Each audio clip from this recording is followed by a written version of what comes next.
Mhm. Well, greetings. Thank you all for being here this evening. I'm Greg Coleridge, Outreach Director of Move to Amend, and welcome to this special 2-week early commemoration of Labor Day, which is Monday, September the 7th, by sponsoring this program titled Corporate Attacks on Working People and Our Communities.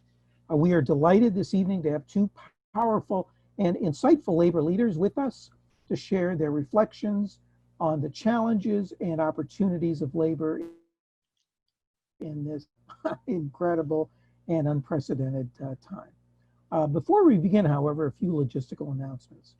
This program is being recorded for those who can't attend, and also so that we can send it to the Smithsonian following the nonviolent democracy revolution.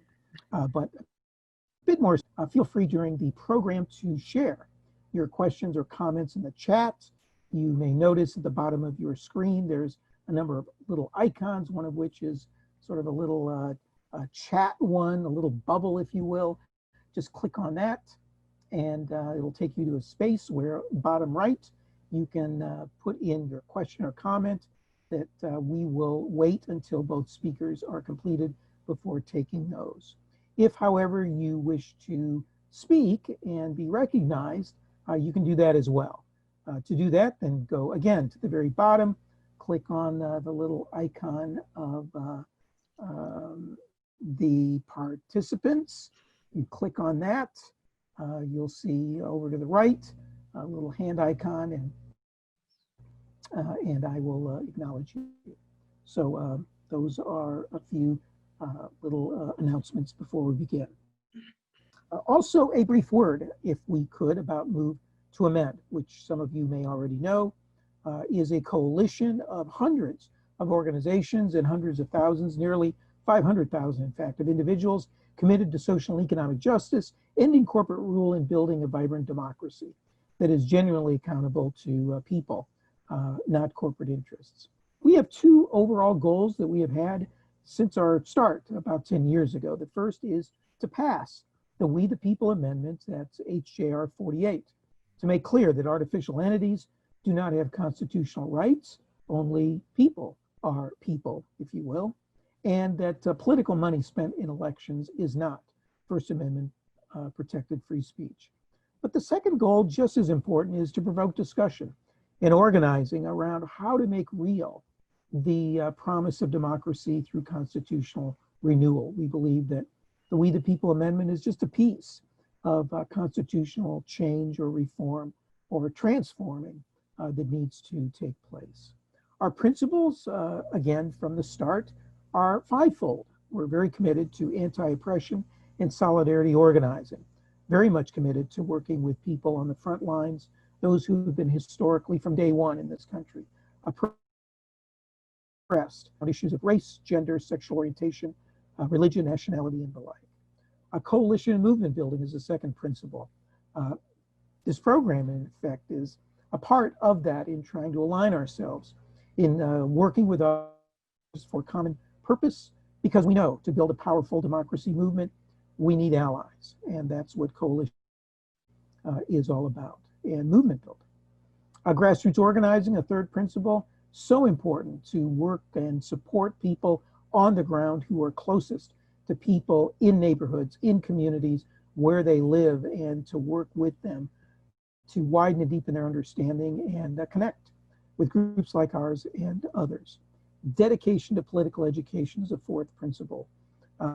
Many of us have not learned about issues, constitutional rights, money, elections, and so many other things that our dominant culture through education, media, even activist groups oftentimes have not presented. So we need both to learn and, in fact, to unlearn things that have been told to us that just simply are flat out untrue. The myths and lores of democracy, quite honestly, many of those have never been legitimate from the start.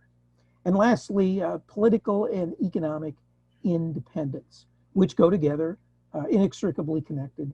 We're not connected or dependent upon any corporation, big foundation, government, corporation, even union. We are dependent upon and, in fact, accountable to, as we should be, those who support us, people at the grassroots, people who believe that a wide and deep, authentic democracy movement needs to be created.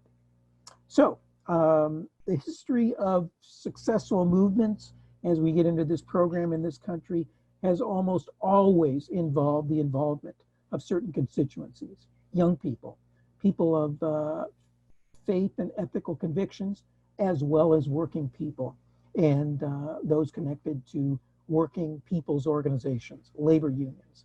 That's why Move to Amend has what we call caucuses that work with and focus on each of these constituencies. To give you a brief description of our Labor Caucus, I want to introduce Linda Jillison, who is co-chair of our Labor Caucus. Linda. Thanks a million, Greg. Right, I'm here in Missoula, Montana, which is where I live these days. And I really appreciate your letting me take just a minute, as long as AOC had a couple of nights ago, on the convention to talk about the caucus. The goal of the Labor Caucus of Move to Amend, and Greg has explained what Move to Amend does, is to assist volunteer organizers, people who are working along with MTA, but who have decided that they want their work and their time to be spent with organized labor, to build relationships along with organized labor, to see how we in Move to Amend can work with and assist organized labor, and also hopefully to encourage them to join on to support us as we try to pass the We the People Amendment, which Greg just described to you. For years, as probably most of you know, unions were the site of political education and political action for America's working class. And we believe at Move to Amend that labor is a key and strong and natural ally for us in our struggle against corporate rule, for the good of every real person in the United States, and also to make a deeper and better and more real democracy. So what do we do in the Labor Caucus? Briefly, we have a monthly caucus call. It's a telephone call, conference call, which happens at 11 o'clock Pacific time on the fourth Wednesday of every month. Everybody's invited to come. I think Greg will or has put up the website, which will include, if you go to Labor, will include the phone number. You just phone in and no password needed.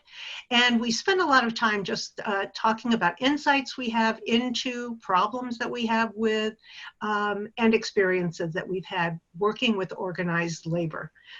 Recently on the call, we often have people from California, from Montana, from Minnesota, from Ohio, and most recently from Tennessee. Some of us are union members now, some of us are retired from the union, some of us are union organizers, but we all believe in strong democracy in the United States, and we all believe that organized labor is an excellent way to work in that direction. So please join us if you would like in our caucus call. We always have a great time, by the way. It's a lot of fun. Since Move to Amend is a volunteer-based organization, you can go to our website and find a whole treasure trove of information about how to work with organized labor, starting from the very basics of what labor structures are like around the United States, so you know how to approach them and you don't just go in like a bumbling academic, as I would otherwise. But we often come up with new ideas for resources that we need, and then someone will add them to the website. So we always organize on the basis of long-term relationships of trust with people with whom we can collaborate, wherever they come from, with whom we can collaborate at places where our goals intersect. And that happens a lot with organized labor.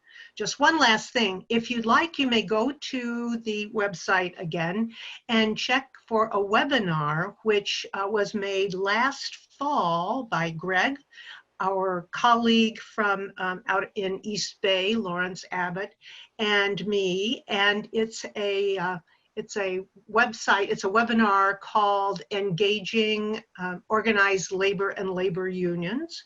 And it's filled with interesting information about the history of labor unions, along with the history of Move to Amend, so you get a review of that as well.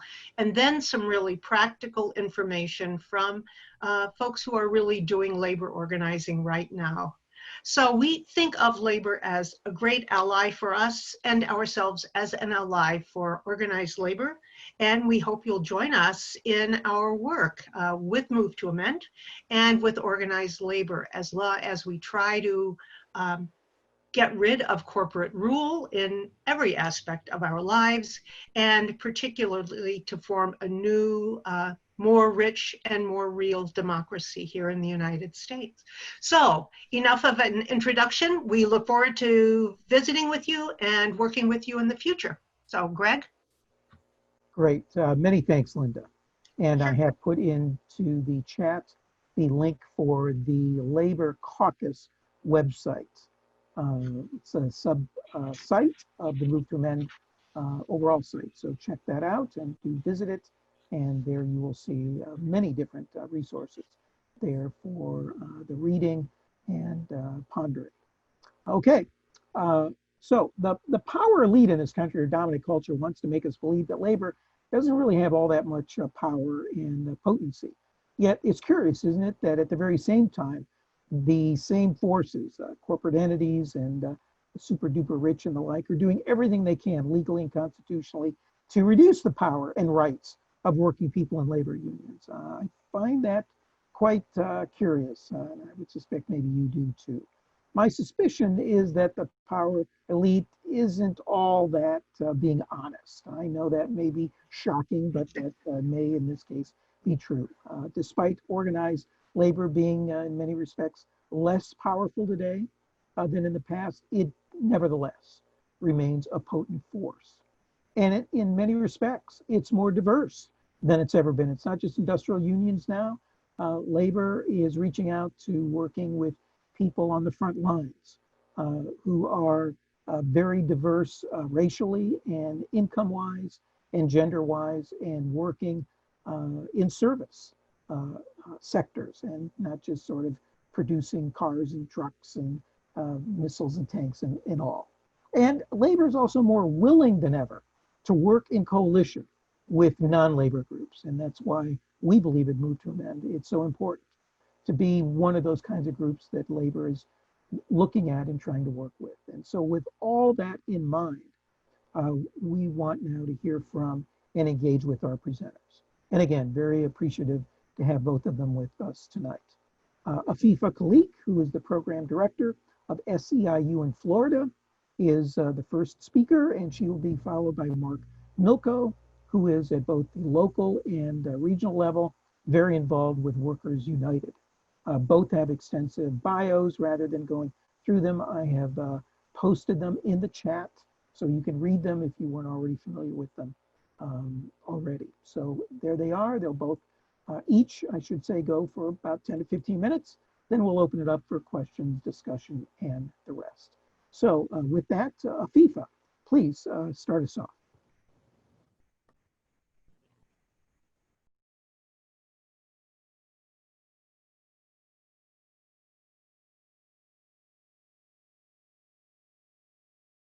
You know, we are doing everything that we possibly can think of. We are bargaining really awesome contracts, right?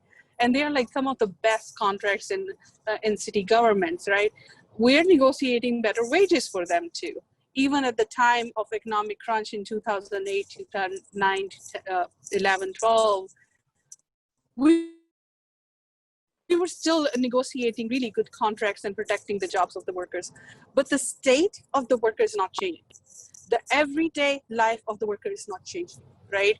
And the definition of insanity is what you keep on doing same thing over and over again. So we're like, okay, there is something substantially wrong on how we are organizing, right? The system is messed up, we all know that. We live in Florida, so yeah, we are at a significant disadvantage. We live in a state with the highest funding highest funded Republican Party in all over the United States is the state of Florida. We have the Koch brothers Corporation Freedom Foundation, 75 staff members only in state of Florida, right, to curb the rights of the working families, and all kind of attacks that we can think of, right? So we're like, we have to do something substantially different. And we said, why we as a union have limited ourselves to the 8 hours of a worker. We are not an 8-hour workers union. We're a whole person union. And that started the whole new movement, right? Now we have started seeing workers in like a different light. They're part of parcel of the community, right? Our members are also the one who get killed on the side of the road by police officials, right? Racial justice is an issue that if the union is not taking care of, then who else will, right? We know the extraction of wealth from our community is a real thing. We have communities where you go into the communities and drive for miles and you won't find a single banking institution because the communities are set in front of predatory lending practices, and they can keep on, just on that cycle of debt forever, generations after generations, right? If union is not working on that issue, then who else will? And then we're like, okay, our members are working, right? They're public sector workers. So again, they're working full-time union jobs, so substantially better than non-union jobs, right? But they're still poor, right? They cannot afford to buy the homes in cities and municipalities where they work in. City of Boca Raton, right? We know that this is an issue. And like, these are things, if union is not working on it, then who else will? And that substantially changed the way we organize, right? And what we do is like, we call ourselves a community union. We have demolished those walls. The walls that Trump is building, we will demolish that too. But we have demolished the walls that were between the work site and the community. And we said, we are a community union and we will be doing what community wants us to do, right? As organized institutions. In most of the communities where we work in, we are the only organized institution that is doing something for the community, right? So we started doing community collective bargaining, right? So when we go on the bargaining, we asked our members, what is the most expensive thing that they own? Some people talked about their houses, others talked about cars, right? Some talked about their children, their family members. And we said, what about your contract? A municipality, school district, county contract is a multi-billion-dollar contract that is negotiated between the worker and the city. It's the public tax dollar contract that we have a say over on how those tax dollars will be used. We said, what are we doing to negotiate these contracts that will change the fate of our communities? And we talked about the municipalities intentionally ignoring majority people of the color communities, right? And why there is no investment from the school district on the schools that are failing, right? So we started all of those questions. And we said, we told the community members, come with us and negotiate the contract with us. Like change the fate of the communities. And then our members stood in front of the negotiators from the employers and said, the public health clinic that is for the city employees, we want that clinic to be open to the public, right? We talked about racial injustices. We talked about the city's procurement contracts and school district procurement contract, and we said why the same contractors are getting contracts over and over again, and where is the people of color in your procurement policies? And then on the other side, the community stood with us too. The community said, we are out there, and if there's privatization attempts, before we got to know, Greg, before the news come to us that there is a privatization attempt, the community already killed it. Right? They go to the city council mayors and they tell them that if you privatize our union, you are going to face us in elections. And that has changed dramatically the relationship that we have between the community and the union, and has shed a new light to the workers.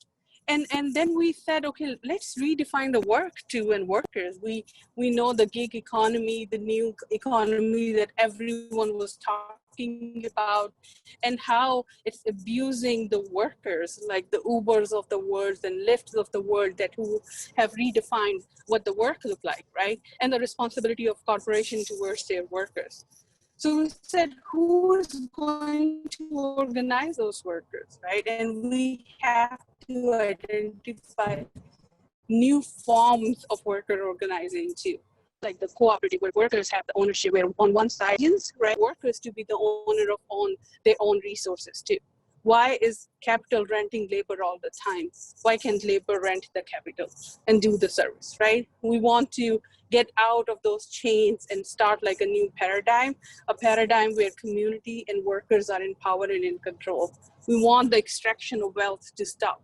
We want the dollars that the community is earning to recirculate in the communities and not get in the hands of big corporations and predatory lenders. I'll just give you one example, and then I'll hush up because I know the time is limited. Delray Beach, where we work in, it's a $10 billion annual income in terms of, like, you know, the wages and benefits that city of Delray Beach has. Out of this, there is a very small 1,000-acre of land that is owned by predominantly historically Black communities, right? That community produce, where most of our members live, $1 billion out of those $10 billion annually in wages and benefits. So then we told the city, stop calling that community poor. You're keeping that community poor, and that's a different relationship. Because when we change the relationship and the power dynamics and, like, you know, those dependency, marginalized communities, poor communities wording, then we give substantial power to the community. We tell the community that you have the power to change it. You are being abused, right? And that has changed the dynamic in the community, and community started seeing its own power. And now they're working on like many different amazing projects where we are actually now part of a CDFI as a union who is providing substantial financial benefits to the community. We are a part of a credit union that is designing products that the community needs, along with being a union. And now we are venturing into the cooperative world too. And we're trying to organize the temp workers who often fight for their own collective rights. So a lot of work happening, but I'll stop there. Wow. Very good. Thank you so much, Afifa. Very ambitious and very tiring just to hear all the effort. My goodness, a lot of balls in the air, but finding a way to make them connect. So, all right, Mark, how are you? Welcome. Appreciate you being here, and look forward to your reflections on the work you're doing, both locally, regionally, with Workers United. Well, thanks for having me tonight, and it's a pleasure to be here. I come out of the Workers United out of Chicago, which is called the Chicago and Midwest Regional Joint Board. And back in the 20s, Sidney Hillman found the American Clothing and Textile Workers. And we're still in his building he built back in the 20s. And what's pretty interesting about Sidney Hillman, he helped shape the New Deal with Roosevelt. They were like best of friends. And there's a lot of history with our union. We love to take on corporations. I'm sure Greg remembers the Hugo Boss campaign we had in 2010. If you're not aware of that, in 2009, Hugo Boss, we were negotiating, and they're a German company. Actually, they used to make the SS uniforms for the Germans during World War II. And we went up to New York to try to bargain a contract, and they pretty much told us, if you guys take a $4 an hour pay cut, we could keep you in Cleveland, but if you don't, we're going to send all the jobs to Turkey. So we didn't come to any kind of agreement because it was a joke. And the head of our international union at the time says, well, we're not going to let them do this So we started a campaign, which we started a campaign that took in pretty much the whole world, because Hugo Boss is a worldwide company. And our first order of business was I took some workers to Barcelona, Spain, because Hugo Boss was the big #1 advertiser for the sponsor for the Davis Cup. So it was pretty interesting picketing in a foreign country with a couple of workers. I was the only one that didn't speak Spanish, and we had a reporter there that was just furloughed by the Chicago Tribune. So we got some worldwide press on that. Go ahead 6-7 months, we still hadn't got a contract. And so what we did was, Hugo Boss was owned by a holding company that had millions and millions of dollars in stock, and they were owned by CalPERS, OPERS, which is like California Pension Fund, Ohio State Pension Fund, the New York firefighters, the police. So our union called these folks out. We had some hearings down in Columbus, and we called this holding company out saying, hey, you know what? Everybody's going to sell their stock if you don't come back to the bargaining table. So at the end of the day, we ended up getting a contract and keeping that plant open for probably another 4 years, and then it got bought out, and it just closed a year and a half ago. And the second thing I wanted to say about taking on the companies, another clothing industry, garment worker factory we have we had two. We had one in Cleveland, one in Chicago, and we were having trouble getting a contract about a year and a half ago. It was in the winter. It was really cold. And at the time, I didn't even know this. They were doing some unfair labor practices against the local officers. They were intimidating them and stuff, and we got our attorneys involved. And everybody just walked off the job. 300 people in Chicago, and at the same time, they called me, and I had 150 people walk out in Cleveland. So we had 450 people walk off the job. The people in Cleveland, it was just a solidarity move. They went back to work after a day, but we were on strike for about a week, got them back to the table. We got a decent contract, and what I'm getting to is what our union tries to do with the COVID. It's been hard this year because usually we have 2 or 3 schools a year to educate our members on stuff like move to amend, or the politics of the nation, or workers' rights, or civil rights, or gay rights. So our union's big on education, and I think if you're going to get people involved, they got to be educated. So with that, I don't know if it's 15 minutes or 10 minutes, but I just think what you guys are doing is great work. I mean, what Greg said before about how the laws are changing, the National Labor Relations Board, with Trump in there, it's been harder to take them on. It's harder for our attorneys. It's just making it, they're bleeding the unions to death. And if we get another 4 more years of Trump, it's not going to be good. But with that, there's other ways you can take on a company. You know, because of unfair labor practices, you just can't walk off the job. But, you know, if you're involved like I am with Jobs with Justice, or you know, organizations like that, you just stay on their good side and you tell them, hey, we need some people out in the streets picketing for us. They'll be there, and they can't file a board charge against you because it's not you, it's JWJ. So the more affiliations we have trying to move our cause, whether it be JWJ or Move to Amend, it's all good, because at the end of the day, we're all facing the same, you know, corporate, you know, greed that is out there.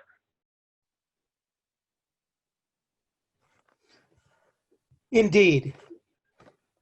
Well, great. Thank you so much, Mark. It's I appreciate the summation of those 2 campaigns and the ongoing work in solidarity with Jobs with Justice. Was just on a call with Deb today, Cleveland Jobs with Justice. So yeah, good. Yep. Well, some questions or comments. I'm looking in the chat.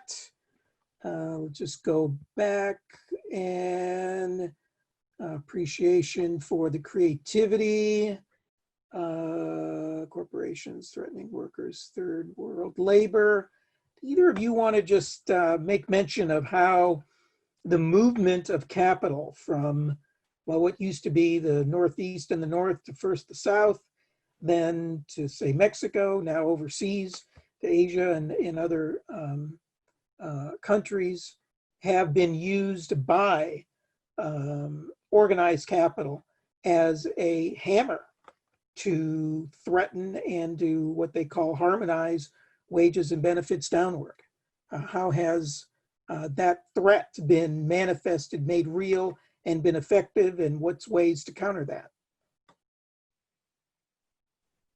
I can talk about it briefly, and I think the issue is, Greg, that we have created many barriers for ourselves as a movement, right? Institutions were organized, unions now have like their own legal structure, organizations that we work with, they have their own legal structures. There are many barriers, and we have created those walls around ourselves, right? And just like imagine, like, you know, when the movements used to happen, right? They were like global phenomena. Something starts in France, and quickly the whole world used to join that movement, right? I think we have to go back from organizations to being a movement again, right? And that solidarity needs to be established, not just at national level here, but international level as a global movement for the rights of the workers, right? Because what's happening in the clothing factories in Bangladesh, to what's happening in industries in China, to the markets in India, like, you know, they are the workers and working family issues too. And what when we talk to our members, we always talk about it, right? If you raise the standard for the lowest paid workers, the standard for all workers will rise, right? So I would say that, you know, I think the solution is in globalization, is expanding those boundaries and horizons, and sharing those solidarity and vision that is more global in nature. Great. Mark, you want to add anything? All I could add is Afifa brought up Bangladesh. About a week ago, we had some of our members picketing up in Milwaukee. A company up there was getting their clothing from Bangladesh, and the conditions over there are just god awful. So we were showing our solidarity and protesting to this company about the workers in Bangladesh. Mm-hmm. Yeah. But what society as we know it has done, the structure has done, is turn your workers against the poor people in Bangladesh, right? And right. Suddenly the people in Bangladesh are the problem, not the fact that the corporations are playing this kind of politics with everybody, right? And that's what we've got to do, is figure out a way to be in solidarity with each other, right? Rather than letting corporate rule divide us up amongst ourselves so that we really don't have any power, right?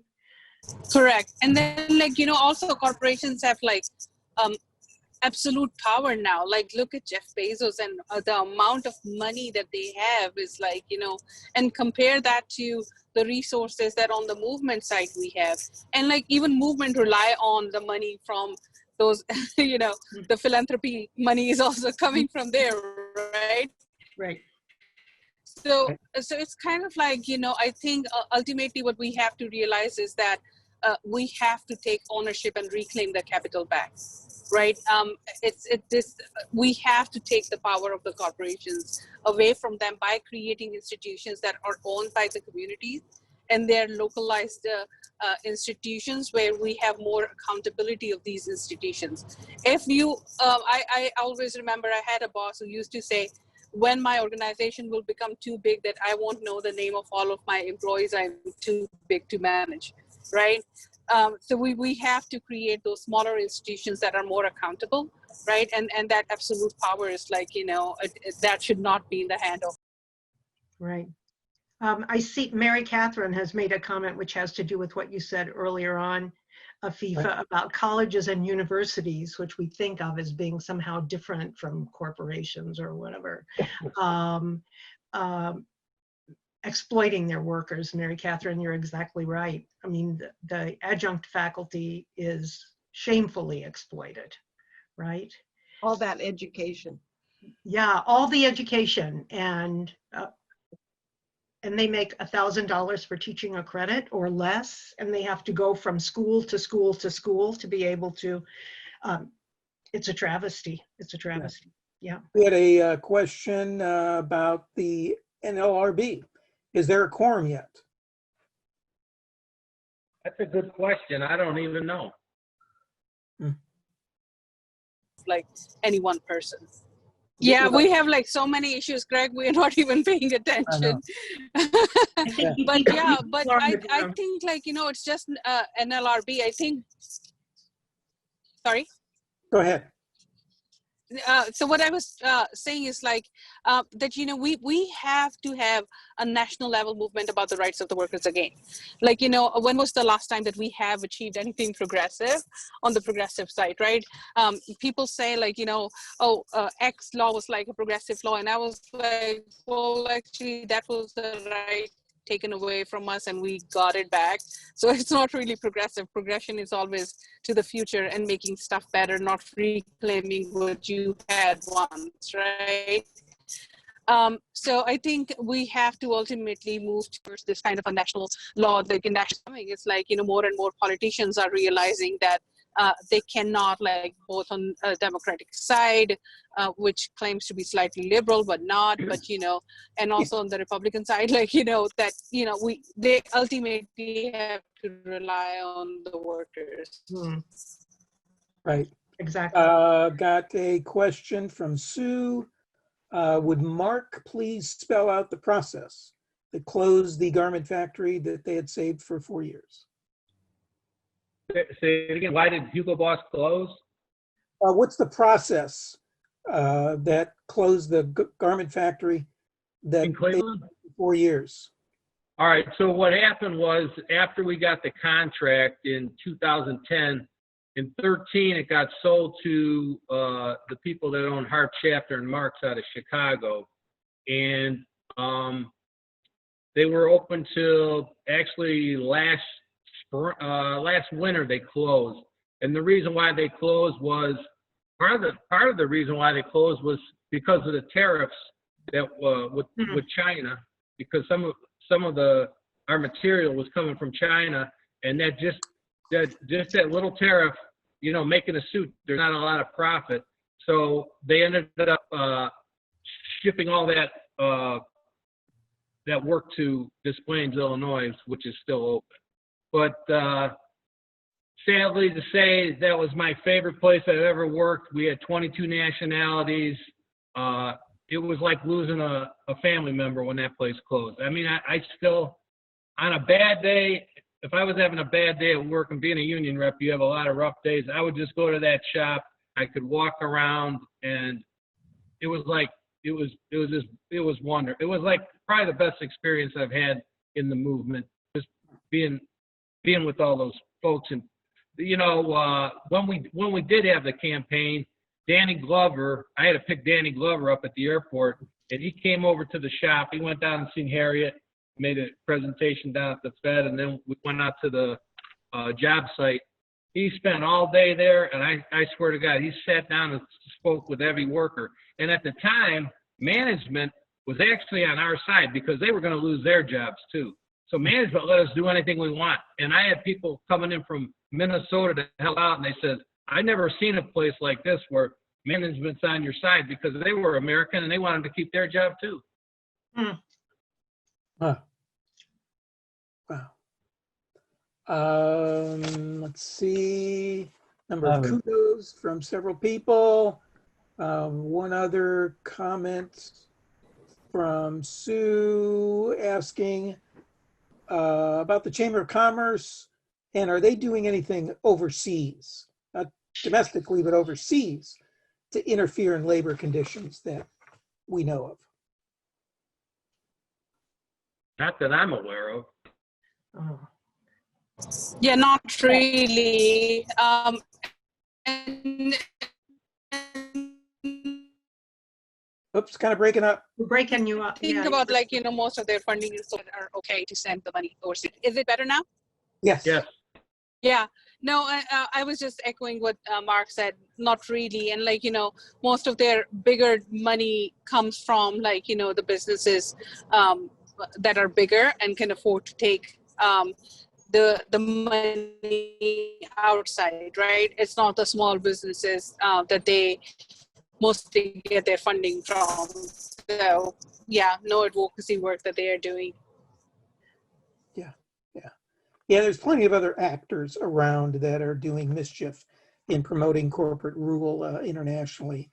I think what Sue has in her mind, maybe, number one, because Sue works on the chamber a lot. She's interested in that. But remember, Sue, we read a book a couple of years ago, and I don't think it was new, called The Influence Machine. About the there it is, The Influence Machine, about the American Chamber of Commerce. Yeah. And the author there maintains, right, Sue, that the American Chamber of Commerce in places like China actually tries to squelch wages and benefits in China, right, Sue? Well, overseas. Overseas, well, elsewhere overseas, but yeah, that they're in the business of keeping those down because that's what they think is good for American. I mean, their role is as a quasi-governmental functions as far as them being able to get in there and try to disrupt the benefits and so forth that the workers already have or may be trying to get. So I was just wondering if you've actually seen it, but apparently no. Yeah, no, I haven't seen it either. Thanks.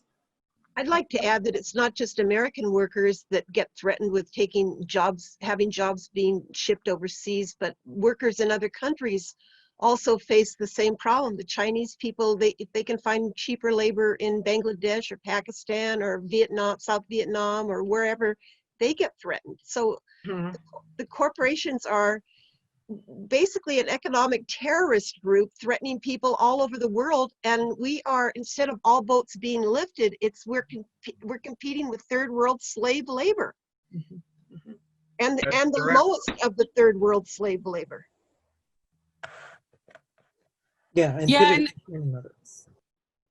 Sorry, go ahead, Greg. I'm just saying, and being pitted, therefore, against one Yeah. another. Yeah, and that's why sometimes I'm like, I'm reluctant in putting another adjective in front of a worker, right? Protecting the rights of the workers, like, not just like one type of workers. For instance, like, people who are unemployed right now, they're like workers also, right?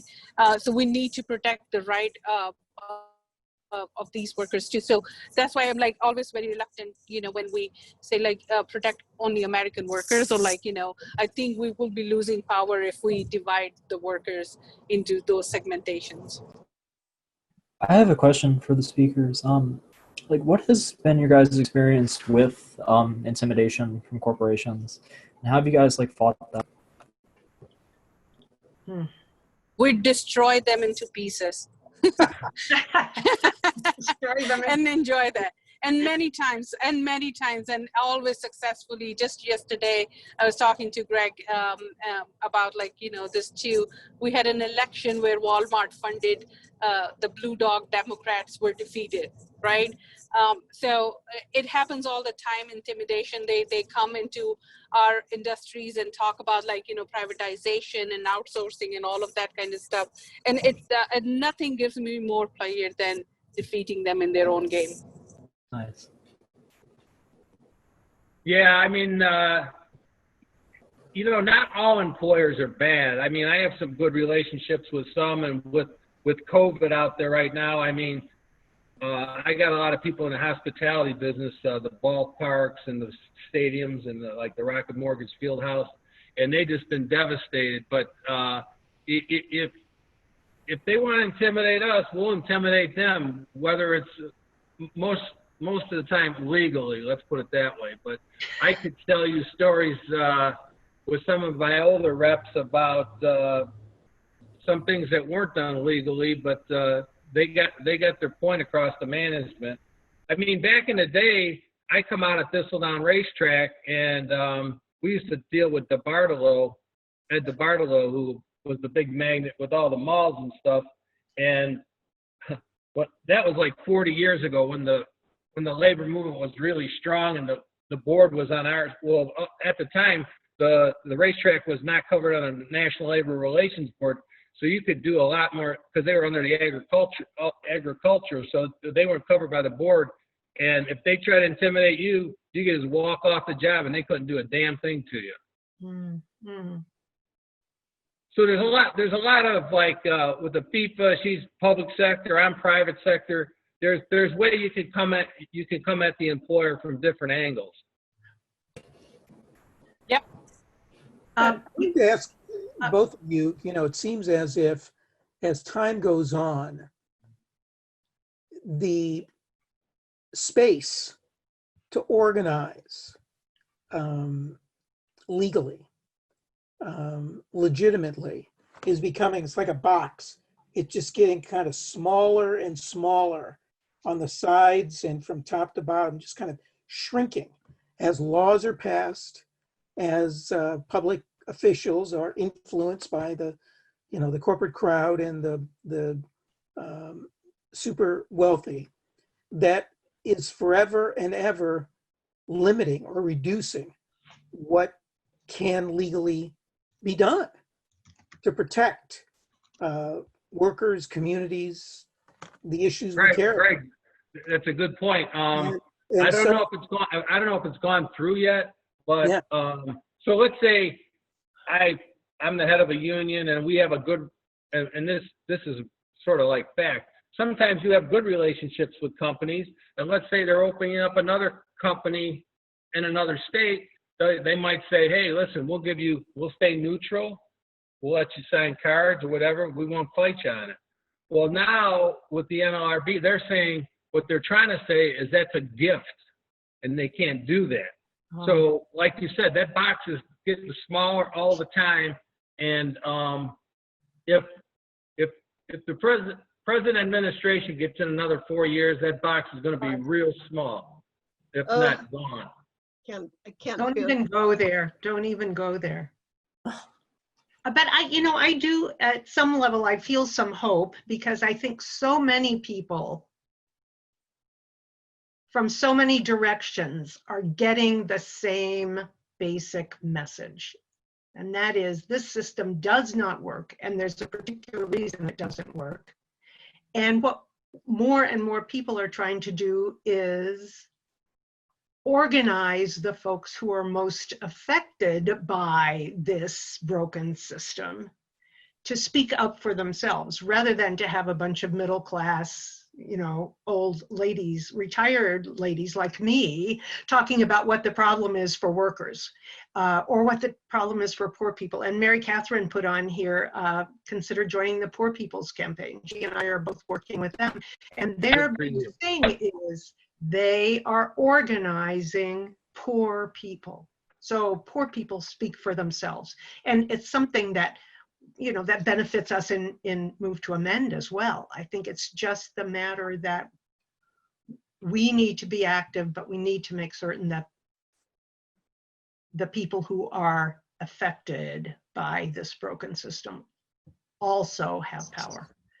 Yeah. So I'll give you an example.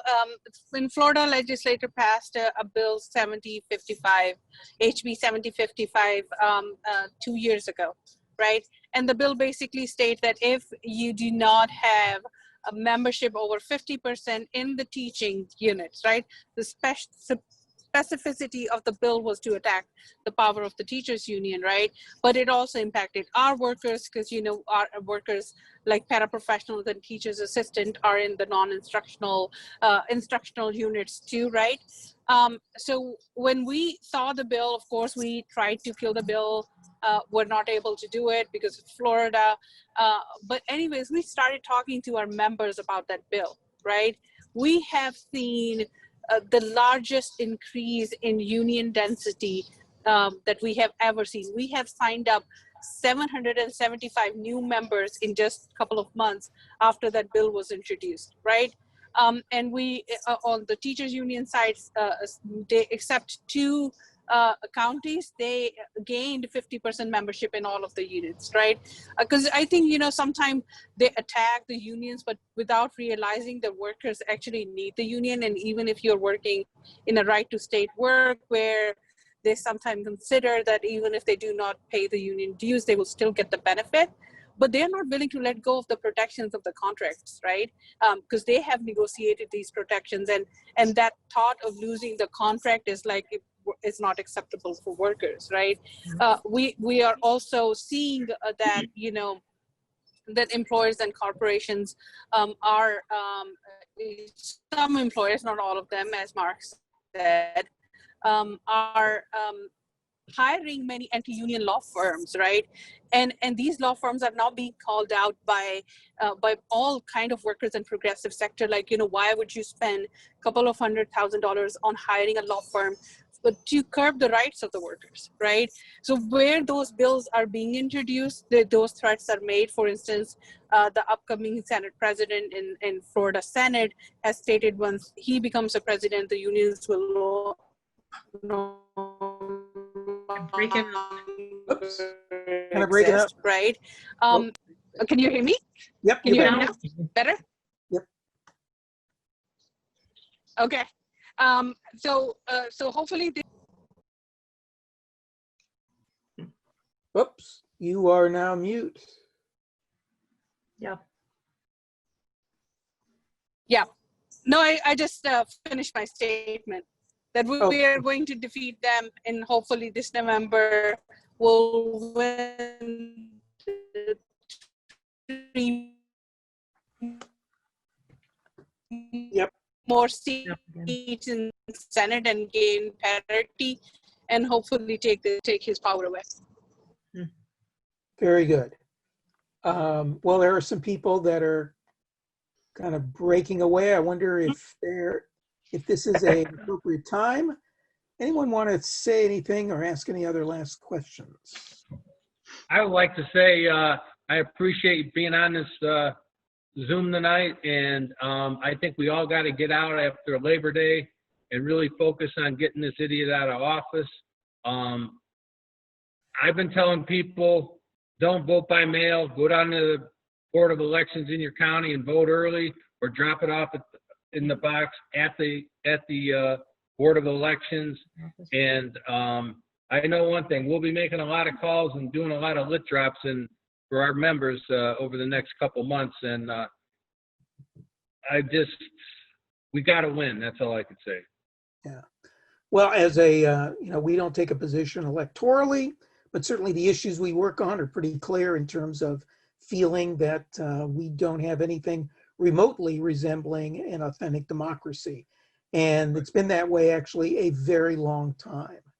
And, part of what we feel is so important is, as there are good people working on elections and good people working on changing laws and improving regulations and increasing, for example, the legitimacy of the NLRB and other entities, there is something fundamental that is remiss, that needs changing, that those ground rules have been so fixed and rigged against us, average people, ordinary people who don't own corporations or money and have huge amounts of money, that some constitutional change needs to be at least part of our agenda. So obviously it's, for many, not necessarily immediately in front of us. There are other issues and other concerns that need to be addressed, but it is connected. It's all connected. And certainly the plight and the ability of people to organize and the potency of unions has been negatively affected as the power of corporations and the rights of corporations have increased. So that's what we're trying to address in reducing and, if you will, abolishing all corporate constitutional rights. And that's what this HJR 48 is about, the We the People Amendment. So we will be looking for ways to continue to act in solidarity with those previously mentioned constituencies, that we're trying to work with, young people, those of faith and ethical convictions, as well as working people, whether they're connected to organized unions or not. So any ideas, any suggestions that you, Mark, and you, Afifa, have that you believe we can be supportive of, and you need some assistance in educationally or ways to get the word out about campaigns going on, do let us know. And we will in turn try to keep you abreast. And Linda, just one more time, make a pitch for the Labor Caucus. Make a pitch for the good guys.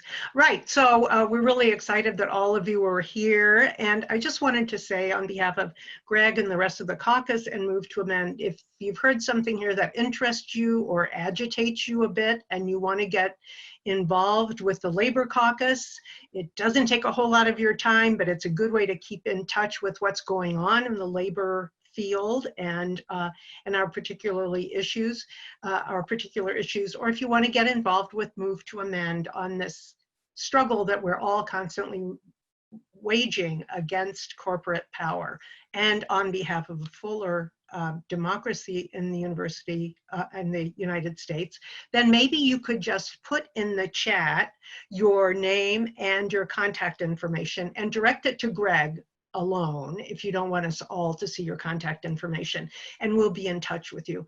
The other thing is, we know everybody on this call is busy and everybody's doing important, critical things, and we thank you all.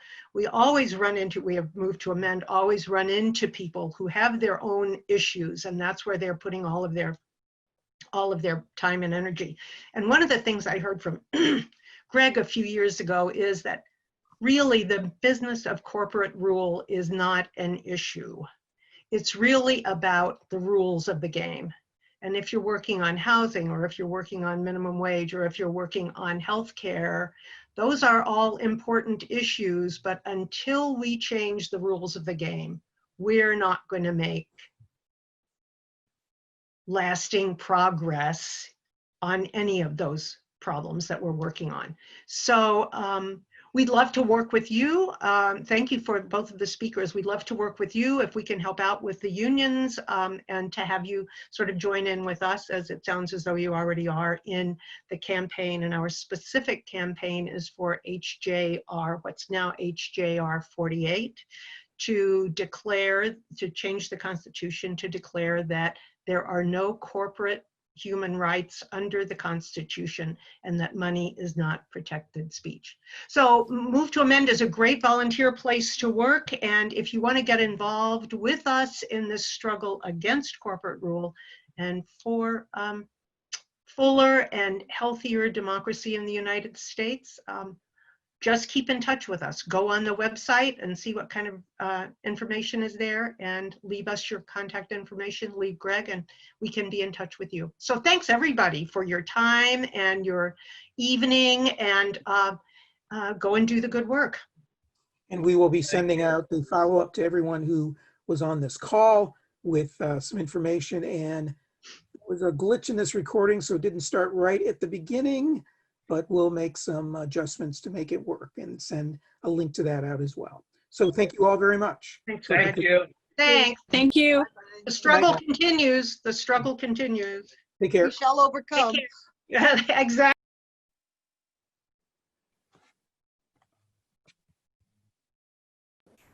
So yeah, I'm going to leave my contact information with you, Greg. Okay, sure. Yep. What is it? You can just tell me. I can type it, yeah. Oh, okay.